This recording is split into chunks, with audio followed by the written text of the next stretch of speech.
Jessica Gomez is one of the 19 Republicans running in Tuesday's primary for Oregon governor. She's the founder and CEO of a Southern Oregon tech firm, board chair of the Oregon Institute of Technology, co-chair of the Oregon Workforce Board, and on the Medford-Jackson County Chamber of Commerce. Jessica Gomez, welcome to Eye on Northwest Politics. Yeah, thanks for having me. Well, you've stated that Oregon needs not only a governor, but a CEO. What do you mean by that?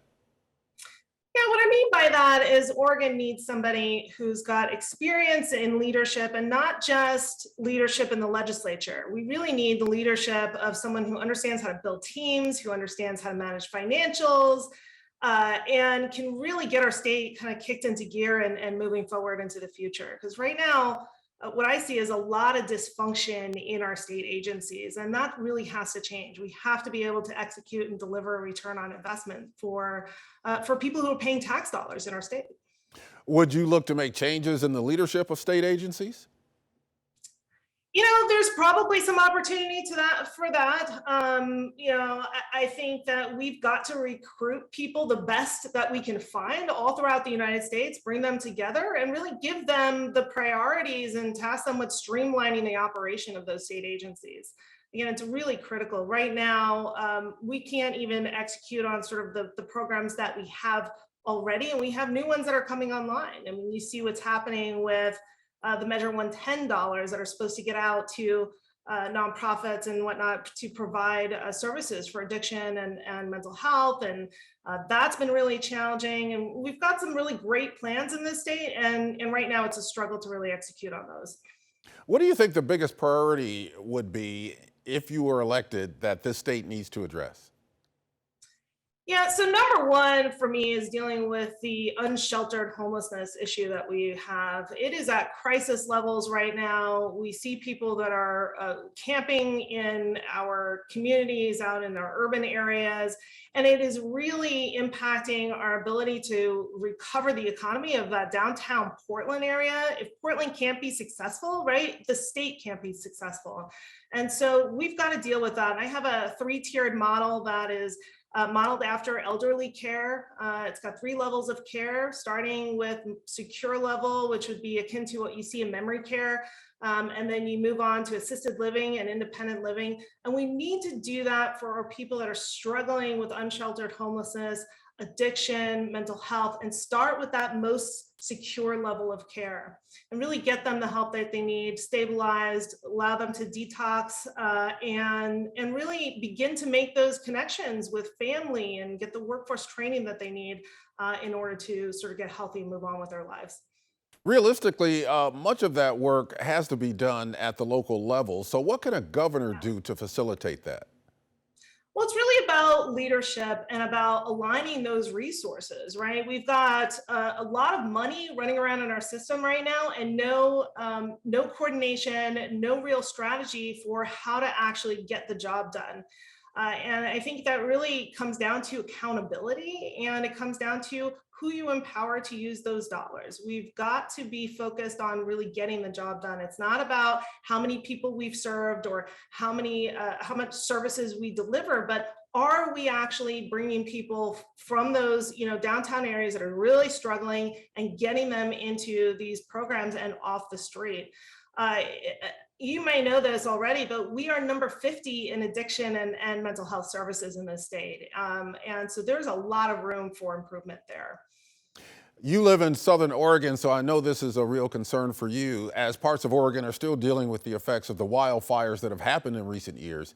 What do you think the next governor should do, especially since much of the state, including much of the area in which you live, is still in a drought situation? Yeah, well, I'm hoping we are making some progress out of that drought. As you know, we've had some really wet weather over the spring, which is wonderful. As governor, I think this really matters how we manage our water infrastructure. I mean, we haven't made significant investments in water infrastructure in quite some time. We need that. It's really important to be able to build in water resiliency. And then we've got to get back into the forest and start really doing some strategic timber harvest. We know that our forests are overgrown There's a lot of fuel, they're dried out. And when you have double the amount of tree stands growing on these acres, it really, you're leaving yourself vulnerable. So there's a lot that we can do to prevent wildfire, also to be more responsible from an environment perspective. Preventing fire really prevents all that carbon from going up in the air. And it actually prevents our watersheds. So we have a lot of work to do. As governor, I will start putting some pressure on our federal legislators to help us with this issue on those federally managed lands. It's really, really important. But we have the opportunity to do that. We have also the generational knowledge on how to do this properly. We've got to get in there and start getting the job done. This is a big issue that we've been following over the past week. If the U.S. Supreme Court overturns Roe v. Wade, would you push for new abortion restrictions in Oregon? I would not, and I really don't. I was disappointed to see that leak come out. I think Roe v. Wade should stand. And the women's rights in this area are codified in Oregon, and Oregonians have voted on it a number of times. And so I think my priorities is really focused on the economy. It's focused on education. It's focused on really getting our community safe again, dealing with the unsheltered homelessness issue, and making Oregon an affordable place to actually live and raise a family again. We've only got about a minute left here, but we know Oregon is a divided state, not only politically, but in terms of rural and urban. So what do you think you could do as governor to help bridge that gap? A lot of rural Oregon and really outside the Portland metro feels ignored. They feel like they haven't had a voice in a long time. And I think that's true.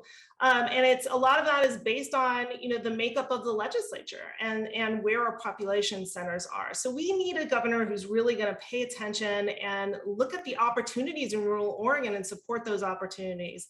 And there are many. We grow things and we make things in this state. Again, we haven't seen significant investments in water infrastructure that will support our farmers and our ranchers. There's tremendous opportunities in there to really to build on our vertically integrated products that we grow, right? And do some value added agriculture that's really important for those rural parts of the state. And I think there's also some opportunity to expand on that connection between rural and urban.